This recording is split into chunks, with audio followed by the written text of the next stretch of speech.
ಬಳಕೆ ಬಗ್ಗೆ ಮಾತಾಡ್ತಾ ಇದ್ರಿ ನೋಡಿ. ಆಮ್ ಆದ್ಮಿ ಪಕ್ಷ ಮೊದಲು ರೈಸ್ ಮಾಡಿದ್ದು EVM ಬಗ್ಗೆ ಆಕ್ಟ್ ಮಾಡ್ತಾರೆ ಅಂತ ಹೇಳ್ಬಿಟ್ಟು ಆ ಹೋರಾಟ ಮುಂದುವರಲಿಲ್ಲ. ಈಗ ಬ್ಯಾಲೆಟ್ ಪೇಪರ್ ರಾಜ್ಯ ಸರ್ಕಾರ ತರುತ್ತೆ ಅಂತ ಹೇಳಿದ್ರೆ ಕರ್ನಾಟಕದಲ್ಲಿ ನೀವು ವೆಲ್ಕಮ್ ಮಾಡ್ತಾ ಇದ್ರಿ.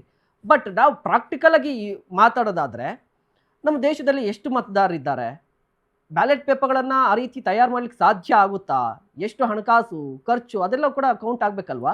ಈಗ ಭಾರತ ದೇಶದಲ್ಲಿ ಸಂವಿಧಾನ ಉಳಿಬೇಕಾ? ನೀವು ಎಲೆಕ್ಷನ್ಗೆ 3,500 ಕೋಟಿ ಖರ್ಚು ಮಾಡಿ ಜನಗಳಿಗೆ ಯಾವ ಸರ್ಕಾರ ಬೇಕೋ ಆ ಸರ್ಕಾರ ಬರೋದು ಇಂಪಾರ್ಟೆಂಟಾ, ಅಥವಾ ಈ ಫೇಕ್ ಮಾಡ್ಕೊಂಡು ಈ ಬಿಜೆಪಿ ಅವರು ಕಾಂಗ್ರೆಸ್ ಮೇಲೆ ಅಲಿಗೇಷನ್ ಮಾಡ್ತಾರೆ, ಕಾಂಗ್ರೆಸ್ ಅವರು ಬಿಜೆಪಿ ಮೇಲೆ ಅಲಿಗೇಷನ್ ಮಾಡ್ತಾರೆ? ಒಂದು ಜನಪರ ಸರ್ಕಾರ ಬರಬೇಕು ಅಂದ್ರೆ ದುಡ್ಡು ಖರ್ಚಾಗುತ್ತೆ. ಆಲ್ರೆಡಿ ಸಾವಿರಾರು ಕೋಟಿ ದುಡ್ಡು ಖರ್ಚಾಗ್ತಾ ಇದೆ. ಜನಗಳು ಏನು ಕೋಟ್ ಹಾಕ್ತಾರೆ, ಒಂದ್ ಒಳ್ಳೆ ಸರ್ಕಾರ ಬರುತ್ತೆ ನಮಗ್ ಒಳ್ಳೇದ್ ಮಾಡ್ತಾರೆ ಅಂತ. ಅದಕ್ಕೋಸ್ಕರ ಖರ್ಚು ನೋಡೋದು ಇಂಪಾರ್ಟೆಂಟಾ ಅಥವಾ ಜನಗಳಿಗೆ ನಂಬಿಕೆ ಬರೋ ಕೆಲಸ ಮಾಡೋದು ಇಂಪಾರ್ಟೆಂಟಾ? ಇವತ್ತು EVM ಮೆಷಿನ್ ಮೇಲೆ ನಂಬಿಕೆ ಇಲ್ಲ, ಅದಂತೂ ಗೊತ್ತಿದೆ. ಅಶೋಕ್ ಸರ್, ನನಗೆ ಅನಿಸ್ತಾ ಇರೋದು, ಯಾರು ಬಂದು ನಿಮ್ಗೆ ಅಪ್ಲಿಕೇಶನ್ ಹಾಕಿದ್ದಾರೆ, ಯಾರು ಜನರು ಬಂದು ಹೇಳಿದ್ದಾರೆ ನಮ್ಗೆ ನಂಬಿಕೆ ಹೋಗ್ಬಿಟ್ಟಿದೆ ಅಂತ ಹೇಳ್ಬಿಟ್ಟು EVM ಮೇಲೆ? ಚುನಾವಣಾ ಸೋಷಿಯಲ್ ಮೀಡಿಯಾದಲ್ಲಿ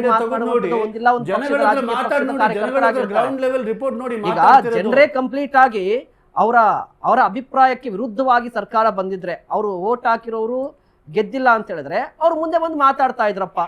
ಆಮ್ ಆದ್ಮಿ ಪಕ್ಷ ಹಾಗಾದ್ರೆ ಸಾಕಷ್ಟು ದಿನದಿಂದ ಹೋರಾಟ ಮಾಡ್ತಾ ಇದೆ. ನಾನು ಮಾದೇವಪುರ ಕ್ಷೇತ್ರದ ಬಗ್ಗೆ ಹೇಳ್ತೀನಿ. ಕಳೆದ 15 ವರ್ಷಗಳಿಂದ ಬಿಜೆಪಿ MLA ಇದ್ದಾರೆ, ಅರವಿಂದ್ ಲಿಂಬಾವಳಿ ಅವರು ಇದ್ರು, ಬಿಜೆಪಿ MP ಇದ್ದಾರೆ PC ಮೋಹನ್ ಅವರು. ಇಡೀ ಮಹದೇವಪುರ ಕ್ಷೇತ್ರ ಎಷ್ಟು ಕೆಟ್ಟದಾಗಿದೆ. 1,000 ಕೋಟಿ ರೆವಿನ್ಯೂ ತಂದ್ರು ಕೂಡ ಮಹದೇವಪುರ ಇವತ್ತು worst traffic, worst road. Lok Sabha ಚುನಾವಣೆ ಸಂದರ್ಭದಲ್ಲಿ ನಿಮ್ಗೆ ನಾನು ಪಾಯಿಂಟ್ ಮುಗಿಸ್ಬಿಡ್ತೀನಿ. MLA ಟಿಕೆಟ್ ಕೊಡೋ ಟೈಮಲ್ಲಿ ಅರವಿಂದ್ ಲಿಂಬಾವಳಿ ಅವರಿಗೆ ಟಿಕೆಟ್ ಕೊಡೋದಿಲ್ಲ.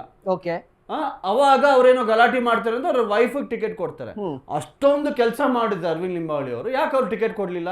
ಅವ್ರ ವೈಫ್ಗೆ ಟಿಕೆಟ್ ಪಾರ್ಟಿ ವಿಚಾರ ಒಂದು ಏನಕ್ಕೆ ಅಂದ್ರೆ ಅಲ್ಲಿ ಜನಗಳು ಅವ್ರಿಗೆ ಸಪೋರ್ಟ್ ಮಾಡೋದಿಲ್ಲ, ಬಿಜೆಪಿಗೆ ಸಪೋರ್ಟ್ ಮಾಡೋದಿಲ್ಲ ಅಂತ ಬಿಜೆಪಿ ಅವ್ರಿಗೆ ಗೊತ್ತಾಗಿದೆ. ಅದಕ್ಕೆ ಬದಲಾವಣೆ ಮಾಡಿದ್ದಾರೆ. ಅಲ್ಲಿ ಪ್ರತಿಯೊಬ್ಬ ಜನಗಳನ್ನ ಮಾತಾಡಿ ಎಷ್ಟು ಬೇಸತ್ತು ಹೋಗಿದ್ದಾರೆ ಬಿಜೆಪಿ ಇದ್ರೆ ಅಂದ್ರೆ ಯಾರಿಗೂ ಬಿಜೆಪಿ ಓಟಕ್ ಬಂದಿಲ್ಲ. ಹಂಗು ಹೆಂಗ್ ಬಂತು ಓಟು? ಸಾಂದರ್ಭಿಕ ಸಾಕ್ಷಿಗಳು ಡೈರೆಕ್ಟ್ ಆಗಿ ಸಿಗೋದಕ್ಕೆ ಎಲೆಕ್ಷನ್ ಕಮಿಷನ್ ಅವರು ಇನ್ವೆಸ್ಟಿಗೇಟ್ ಮಾಡ್ಬೇಕು. ರಾಹುಲ್ ಗಾಂಧಿ ಅವ್ರು ತೋರಿಸಿದ್ರಲ್ಲ, ಒಂದೊಂದ್ ಮನೇಲಿ 100 ಓಟು. ಇವ್ರು ಯಾರು ಇವಾಗ ಎಲೆಕ್ಷನ್ ಕಮಿಷನ್ ಅವರು ಸರಿಗಿದಾರಪ್ಪ, ರಾಹುಲ್ ಗಾಂಧಿ ತಪ್ಪು ತಿಳ್ಕೊಳ್ಳಿ, ಅವ್ರು ಕಂಪ್ಲೇಂಟ್ ಕೊಟ್ಟಿಲ್ಲ, ನಿಮ್ಮಲ್ಲಿ ಅಲಿಗೇಷನ್ ಬಂದಿದೆಯಲ್ವಾ, ತಗಿರಿ ವೋಟರ್ ಲಿಸ್ಟ್ ತೋರಿಸಿ ನೋಡಿ, ಈ ಮೇಲೆ 15 ಜನ ಇದ್ರು, ಯಾರು ವೋಟ್ ಹಾಕಿಲ್ಲ, ಒಬ್ರೇ ವೋಟ್ ಹಾಕಿದ್ದಾರೆ, ಬಾಯಿ ಮುಚ್ಕೊಂಡು ಕುತ್ಕೊಳ್ಳಿ ಅಂತ ಹೇಳಿ ರಾಹುಲ್ ಗಾಂಧಿಗೆ ಯಾಕೆ ಹೇಳ್ತಿಲ್ಲ? ಬಂದ್ ಕಂಪ್ಲೇಂಟ್ ಕೊಡಿ, ನಾವ್ ಆಮೇಲೆ ಇನ್ವೆಸ್ಟಿಗೇಷನ್ ಬಂದಿದಲ್ರಿ ಎಲಿಗೇಷನ್, ಮಾತಾಡ್ಲಿ, ತಗಿರಿ ವೋಟರ್ ಲಿಸ್ಟ್.